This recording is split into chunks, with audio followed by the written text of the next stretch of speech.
अस्सलाम वालेकुम स्टूडेंट्स। आज के लेक्चर में हम बेसिकली डिस्कस करेंगे अलजेब्रिक एंड ट्रांसेंडेंटल इक्वेशंस को सॉल्व करने का मेथड और तरीकाकार, जिसमें हमने ये डिस्कस करना है कि what is bisection method. Basically हमारा टॉपिक है बाइसेक्शन मेथड का, और जिस चैप्टर को हम स्टार्ट कर रहे हैं उसका नाम है अलजेब्रिक एंड ट्रांसेंडेंटल इक्वेशन। ये बेसिकली हमारे चैप्टर का नाम है, अलजेब्रिक एंड ट्रांसेंडेंटल इक्वेशन। तो पहले तो हम ये डिस्कस कर लेते हैं ट्रांसेंडेंटल इक्वेशन कि हमें इन मेथड्स की जरूरत क्यों पेश आती है, और फिर हम ये डिस्कस करेंगे कि अलजेब्रिक इक्वेशन कौन सी होती है, ट्रांसेंडेंटल इक्वेशन क्या कौन सी होती है। तो आप तो जानते हैं अलजेब्रिक इक्वेशन कौन सी होती है डियर स्टूडेंट्स, कोई है इंफॉर्मेशन आपको या नहीं है? जी सर, जिन इक्वेशंस में वेरिएबल्स मतलब x square, x cube, polynomials ये वगैरह आते हैं, इन्हें अलजेब्रिक कहते हैं। बिल्कुल, यानी सिंपल इक्वेशन लाइक पॉलिनोमियल्स, और इसमें आ जाती है सिंपल यानी एक्स स्क्वायर प्लस एक्स, इन कोफिशिएंट्स की फॉर्म में इनको हम अलजेब्रिक इक्वेशंस कहते हैं। और दूसरी है हमारे पास ट्रांसेंडेंटल इक्वेशन। ये कौन सी होती है? इसका नहीं पता। हाँ देखें, सिंपल जो भी इक्वेशन होते हैं जिसमें सिंपल वेरिएबल होते हैं एक्स वाई, ये इस तरह के वेरिएबल आ जाते हैं, इनको हम कहते हैं अलजेब्रिक इक्वेशन कहते हैं। ठीक है स्टूडेंट। और ट्रांसेंडेंटल इक्वेशंस कौन सी होती हैं? ऐसी इक्वेशन को ट्रांसेंडेंटल इक्वेशन कहते हैं जब भी किसी इक्वेशन में कोई साइन इन्वॉल्व हो जाता है, यानी कि sine x plus x square equal to 1। ये हमारे पास एक इक्वेशन बन गई है, तो इसको हम कह देंगे ट्रांसेंडेंटल इक्वेशन। ठीक है स्टूडेंट। सिमिलरली अगर कोई इक्वेशन आ जाती है इस तरह की फॉर्म में, e x plus x is equal to 3, suppose that कुछ भी आ जाती, तो ये भी आपके पास एक ट्रांसेंडेंटल इक्वेशन बन जाएगी।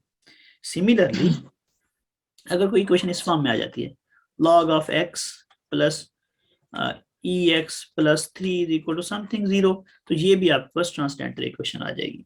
यानी इसका मतलब ये हुआ कि ऐसी इक्वेशन जिसके अंदर आपके पास कोई सी ट्रिग्नोमेट्रिक वैल्यू इन्वॉल्व हो, यानी साइन, कोस, टेन, सीकेंट, कोसिकेंट, कॉट, कुछ भी इन्वॉल्व हो, और दूसरा उसमें एक्सपोनेंशियल फंक्शन इन्वॉल्व हो या लोगरिथमिक फंक्शन इन्वॉल्व हो, तो ऐसी इक्वेशन को हमने ट्रांसेंडेंटल इक्वेशन का नाम देना है। ओके जी सर। इसमें log ऑफ एक्स और ln ऑफ एक्स इस फॉर्म में भी आ सकता है। तो ये है हमारे पास ट्रांसेंडेंटल इक्वेशंस। और जो सिंपल इक्वेशंस होती हैं जिसमें इसमें से कोई भी वेरिएबल जो है वो इन्वॉल्व नहीं होता, उसको हम कहते हैं अलजेब्रिक इक्वेशन। जी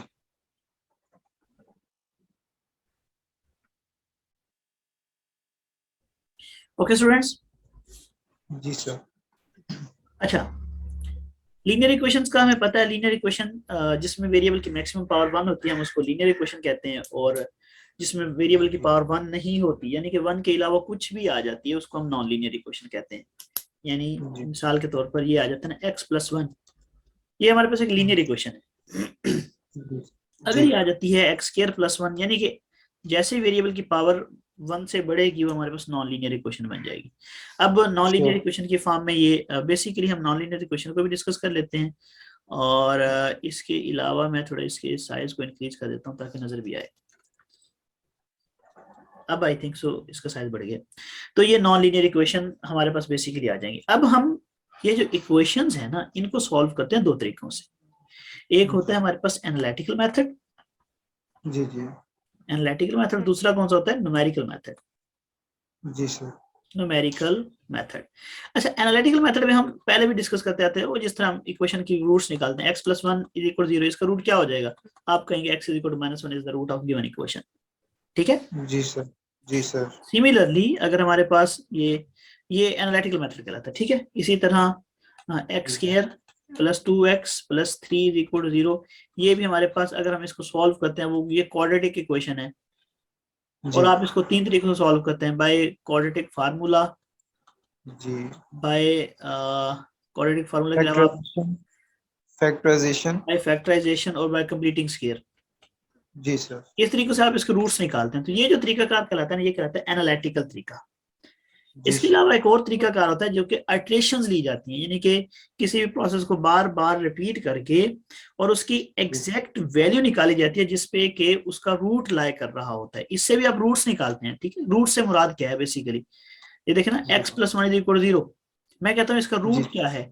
रूट से बेसिकली मुराद ये है कि आपकी वो वैल्यू जिस पर ये इक्वेशन सेटिस्फाइड हो रही है, यानी अब इसका जी रूट क्या होगा, -1। -1।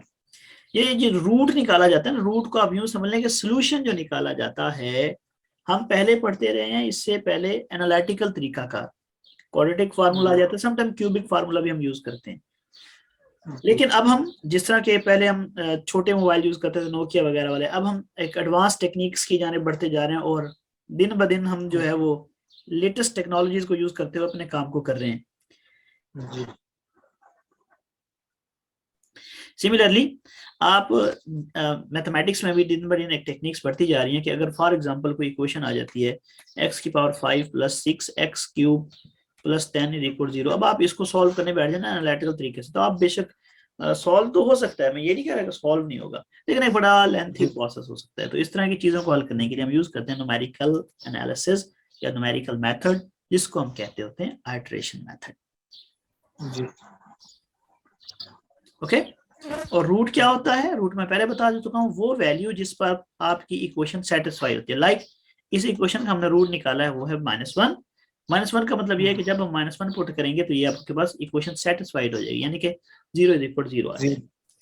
जी सर। ओके बच्चों, ओके सर। यहाँ तक किसी का कोई इशू तो बता दें। No sir.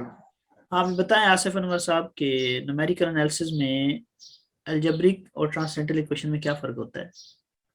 सर जो एल्जेब्रिक होती है ना सर, मतलब कि इक्वेशंस उनमें वेरिएबल्स की पावर 1 हो सकती है, 2 हो सकती है। एल्जेब्रिक जो होती हैं इक्वेशंस उनकी जो होती है निशानी वो ये होती है कि उनमें एक्स होगा, एक्स की पावर पॉलिनोमियल में हो सकती है। लेकिन जो ट्रांसेंडेंटल होती हैं उनमें एक्सपोनेंशियल फंक्शन हो सकता है, साइन इन्वॉल्व हो सकता है, ट्रिग्नोमेट्रिक फंक्शंस इन्वॉल्व हो सकते हैं, लॉगरिथमिक फंक्शंस इन्वॉल्व हो सकते हैं, ईटीसी। बिल्कुल सही, बाकी तमाम को भी समझ आ गई है। जी सर, आगे होगी, इनको भी आगे होगी। अच्छा अच्छा। अच्छा, हम हमारी मीटिंग जो है ना वो 10 मिनट में एंड हो जाएगी, हम आगे बढ़ते हैं थोड़ा सा।